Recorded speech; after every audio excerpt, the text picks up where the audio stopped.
semuanya, perkenalkan aku Syifa. Dan aku Gaiska. Kami dari mahasiswa Universitas Paramadina. Nah, pada kali ini kita akan membahas mengenai apa sih autisme itu dan apa saja ya ciri-ciri dari autisme itu. Nah, untuk mengetahui informasinya, yuk kita simak videonya. Aku ingin kasih tahu ke kalian tentang apa sih autisme itu. Jadi, autis itu adalah suatu gangguan perkembangan yang munculnya sejak anak usia dini, yang ditandai dengan kesulitan dalam berkomunikasi maupun mengekspresikan keinginannya dan tidak bisa berinteraksi dengan orang lain, serta kesulitan dalam menggunakan bahasa dan konsep abstraknya. Lalu, anak autis dan anak keterbelakangan mental itu sangat berbeda. Tetapi, kebanyakan orang-orang mengira anak autis itu sama dengan anak keterbelakangan mental. Faktanya, anak autis yang memiliki kecerdasan di atas anak-anak normal lainnya.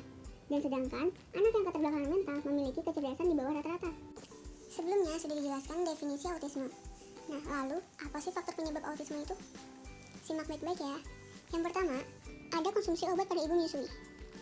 Yaitu, ibu yang mengonsumsi obat migrain seperti ergotamin, obat ini sangat mempunyai efek samping yang sangat buruk untuk bayi dan bisa mengurangi jumlah ASI kepada ibunya. Yang kedua, ada faktor kandungan atau prenatal. Yaitu, kondisi kandungan juga dapat menyebabkan gejala autisme.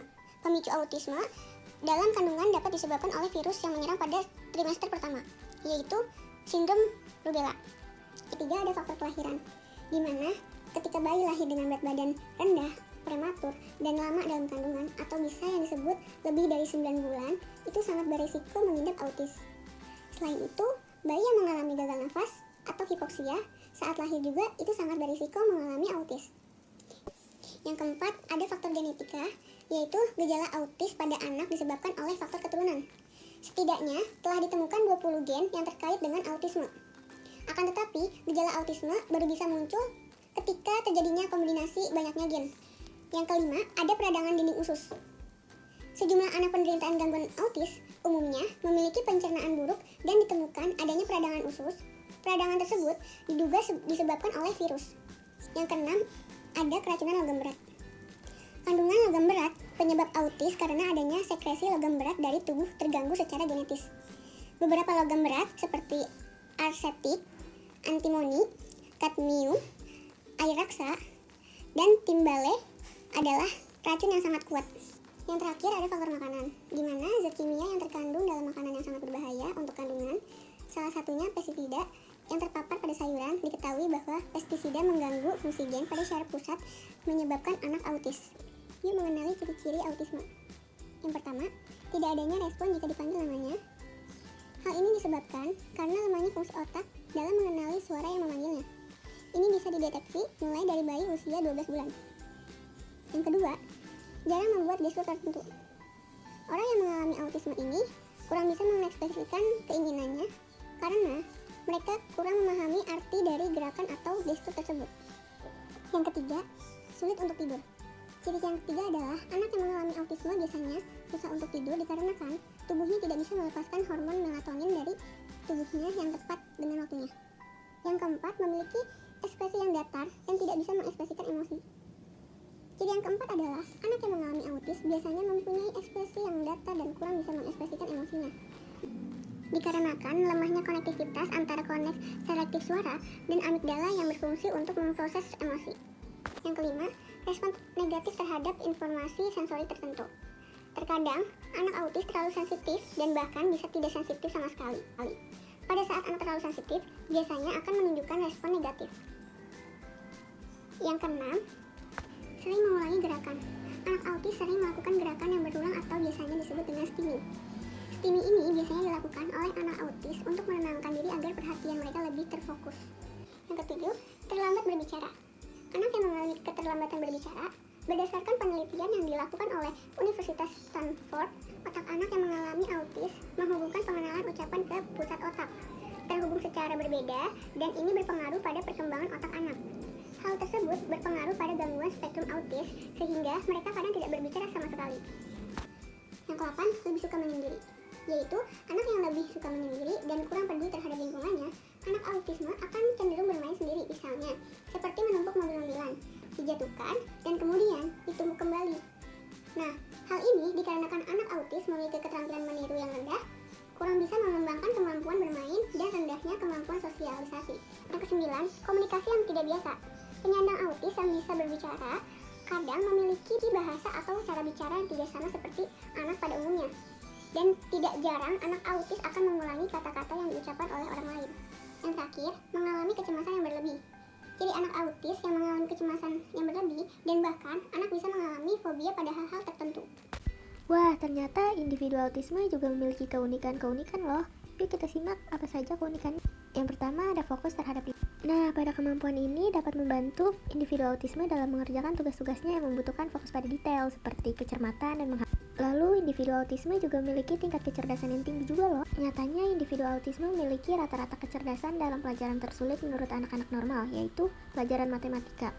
Beberapa dari individu autisme juga memiliki daya ingat yang kuat juga loh. Individu autisme juga lebih fokus pada informasi visual, yang mana kemampuan ini bisa dikembangkan dalam melakukan tugas-tugasnya yang memerlukan kecermatan dan ketekunan visual seperti menggambar, mengingat informasi visual, dan sebagainya. Nah, individu autisme juga memiliki kepribadian yang kuat seperti gigih dan tidak mudah menyerah. Nilai kepribadian itu juga bisa dibentuk anak untuk menjadi pribadi yang positif. Nah, yang terakhir memiliki potensi tersembunyi. Sama halnya dengan anak-anak yang lain, anak autisme juga memiliki peluang yang sama untuk menjadi ahli di bidang. Individu autis dapat fokus pada suatu hal dalam jangka waktu yang cukup lama. Nah, dengan ini para orang tua mungkin bisa membantu dalam mengembangkan bakat spesial yang dimiliki anak. Nah, individu autisme juga memiliki layanan pendidikan. Terdapat 6 model layanan pendidikan. Nah, dari ke-6 model layanan pendidikan ini dapat dibedakan dengan seberapa parah tingkat spektrum autismenya. Nah, karena cara belajar mereka yang berbeda dan juga memiliki perbedaan neurobiologis bawaan sehingga memiliki dampak. Yang pertama itu belajar menjadi tugas yang lebih berat bagi anak-anak autisme. Lalu individu autisme juga harus diajari dengan gaya yang khusus agar dapat memahami materi dengan baik. Lalu juga dengan melakukan intervensi diri. Yang selanjutnya ada gaya belajar pada individu autisme. Yang pertama ada rote learner. Pada rote learner ini cenderung menghafalkan informasi apa adanya. Contohnya mengucapkan alfabet secara lengkap tapi tidak tahu bahwa huruf-huruf tersebut ini jika digabungkan dapat menghasilkan kata yang bermakna. Lalu yang kedua ada gestalt learner, yang mana melihat sesuatu secara global. Individu autisme menghafalkan kalimat-kalimatnya secara utuh tapi tidak mengerti arti kata per katanya. Lalu ada visual learner, yang mana individu senang melihat buku, gambar, atau menonton televisi. Karena pada visual dapat mencerna informasi lebih mudah dibandingkan hanya mendengar. Lalu ada hands-on learner, yang mana individu akan mencoba dan mendapatkan pengetahuan dari pengalamannya, seperti pengalaman yang ia pernah pegang atau ia dengar dari. Lalu ada auditory learner, yang mana individu autisme senang bicara dan mendengar orang lain. Nah, selanjutnya ada pendekatan pembelajaran pada anak autisme. Yang pertama ada discrete trial training, yang mana dalam pembelajaran ini menggunakan stimulus respon atau dikenal dengan operant conditioning, yang mana seorang guru akan memberikan stimulus, lalu anak akan memberikan respon. Apabila anak berperilaku baik pada guru, maka guru akan memberikan reinforcement. Sebaliknya, jika anak berperilaku buruk, maka akan diberikan hukuman. Lalu yang kedua ada learning experience and alternative program preschoolers and parents. Pada pembelajaran ini, menggunakan stimulus respon juga, namun anak akan berinteraksi langsung dalam lingkungan sosial. Pada metode ini, anak akan belajar berperilaku melalui pengamatan perilaku orang lain. Lalu yang ketiga ada floor time.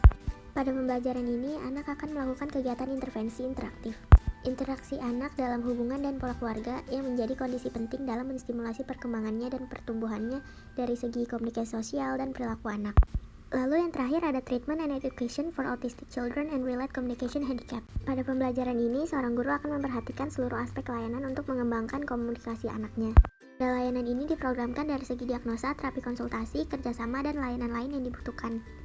Nah, mungkin sekarang teman-teman jadi udah pada tahu ya apa sih autisme itu dan ciri-cirinya itu seperti apa, lalu juga pendidikan apa saja yang diberikan pada anak autisme.